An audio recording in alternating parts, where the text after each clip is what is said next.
얘기예요.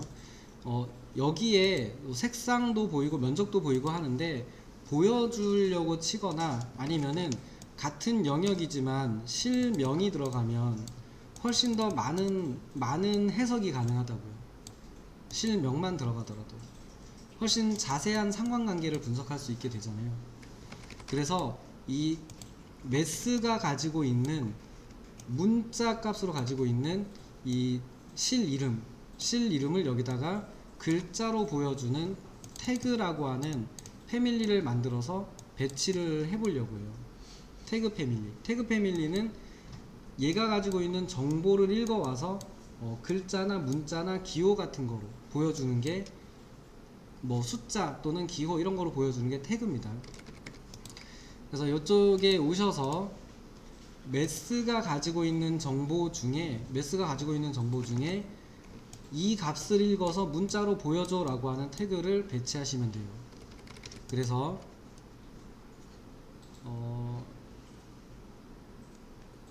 주석 메뉴에 가시면은 태그가 있어요. 태그 여러 종류의 태그가 있는데 이 중에 카테고리별 태그를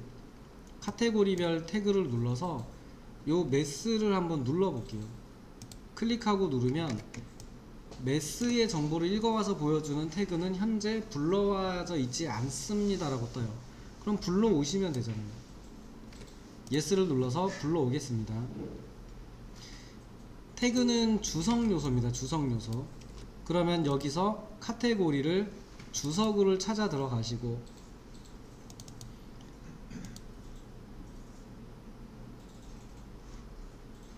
여기 태그 있는데 태그 쪽에 한번 들어가 볼게요. 룸, 면적 이것도 아니고 건축 쪽에 있으면 있을 것 같고요. 뭐 일단은 매스 태그는 없네요. 그럼 지우시고요. ESC 하시고 새로 만들면 돼요. 안 어렵습니다. 어차피 정보를 읽어서 보여줘 이기 때문에 어느 카테고리에 있는 카테고리의 정보 중에 뭐를 읽어서 보여줘 이것만 지정하면 돼요. 파일, 새로 작성, 패밀리가 아니고 주석 기호를 누르시면 이렇게 뜹니다. 주석이라고 떠요.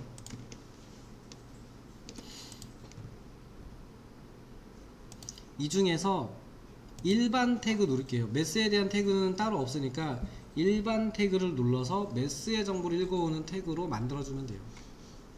미터법 일반 태그 열기. 뭐 여기 있는 정보는 뜨죠. 카테고리 및 매개변수 사용하여 태그의 카테고리를 지정하고 가운데 삽입점은 참조평면 부분에 있는 교차, 그러니까 여기가 삽입점이 될 거다라고 뜨네요. 그리고 사용하기 전에 메모는 삭제하세요 라고 뜨죠. 이해했으니까 누르고 지워버리고요. 카테고리를 올바르게 지정해야 된다라고 뜨니까 좌측 상단에 있는 카테고리 매개 변수를 눌러서 이 태그가 어느 카테고리 정보를 읽어올 것인지를 지정하면 돼요. 쭉 올라가셔서 매스죠.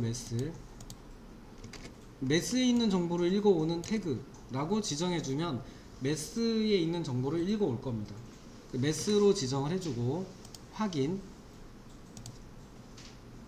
그 다음에 이제 작성 부분에 가면 레이블이라고 되어 있는데 저게 매개변수예요. 매개변수. 레이블을 누르면 문자를 배치하세요 라고 뜨거든요. 그 가운데 부분 대충 클릭하세요. 그러면은 아까 저희가 카테고리를 매스로 지정했기 때문에 매스가 가지고 있는 정보들 중에 뭐를 문자나 기호로 보여줄까 이렇게 뜨는 거예요. 쭉 내려보시면은 저희가 쓰려고 하는 건 없죠.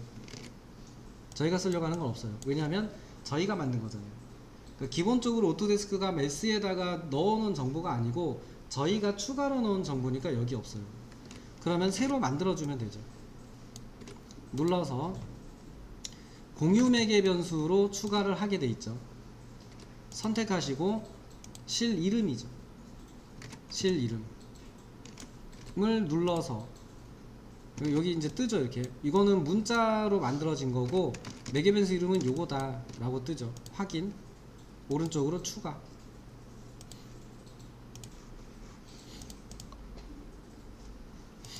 이렇게 만든 다음에 필요하시면 이제 레이블까지, 레이블에 있는 면적도 보고 싶다 그러면 면적까지 넣으시는 거죠. 이렇게 어디 갔지? 이게 바닥 면적도 추가를 하고, 위치는 적당히 조절해 주세요.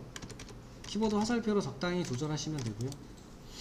이 두 개도 적당히 보였으면 좋겠는데 요 가운데 좀 이렇게 보였으면 좋겠다 이렇게 조절을 해주시고, 이 문자 뒤쪽으로 아까 전에 보면 흰색이 배경을 차지해 버렸거든요. 그래서 요거는 보기 안 좋아서 얘를 누르시고 레이블을 누른 다음에 얘네들의 속성 값에 들어가 보면, 유형 편집에서 속성에 들어가면은 글자 뒤에 흰색 배경을 칠해서 불투명하게 표시해 달라고 되어 있는데, 이거를 그냥 투명으로 바꾸시면 됩니다. 그럼 이제 글자 뒤에 있는 게 같이 보여지죠. 이렇게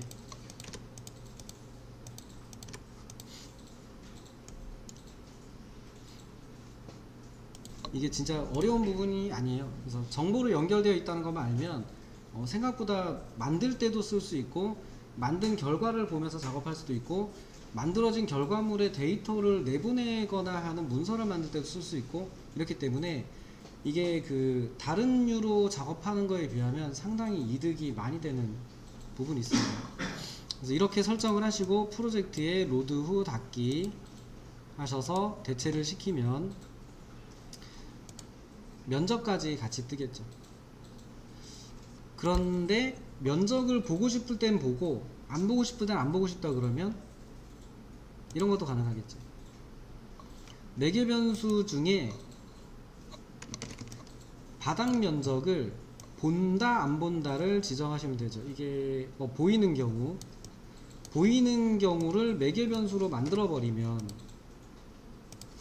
여기서 이거는 면적을 본다 안 본다 이렇게 유형으로 만드셔도 되고 인스턴스로 하셔도 되고, 이건 이렇게 연습이니까 그냥 하는 겁니다. 유형으로 만들어 쓰는 게 훨씬 유리하겠죠. 면적이 있는 태그, 실명만 있는 태그 이렇게 만들었으면 좋으니까 유형으로 만드는 게 좋아요. 얘를 누르시면 여기 있죠.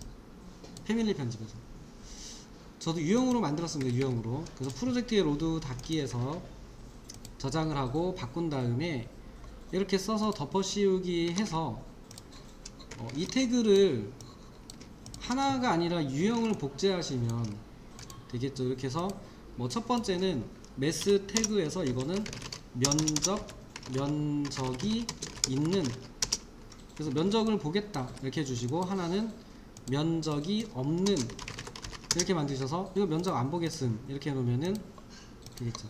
그 면적이 없는 상태로 보고 싶다 그러면 면적이 없는 상태로 보고, 면적이 있는 상태로 보고 싶다 그러면 면적이 있는 해주면 나오겠죠. 얘만 가능하진 않을 거예요. 여기가 가지고 있는 정보를 저희가 어떻게 활용하느냐예요.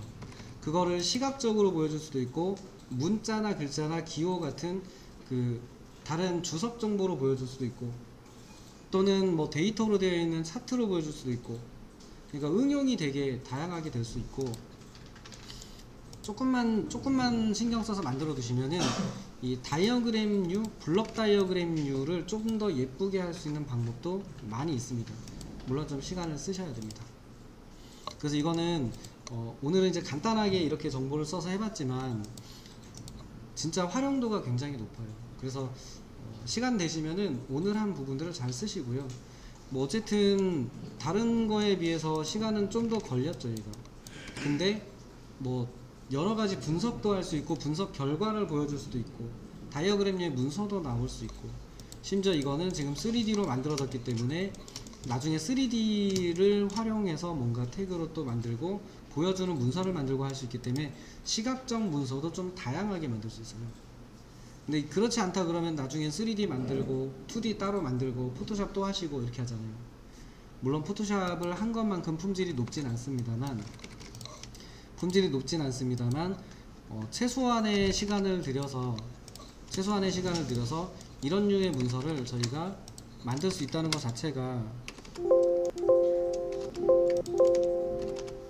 이런 식으로 만들어 쓸 수 있다는 것 자체가 되게 이득이에요. 심지어 어디서든 한 번만 작업하면 되잖아요. 어디서는 한 번만 작업하면 나머지는 진짜 만들어 쓰는 사람의 역량에 따라서,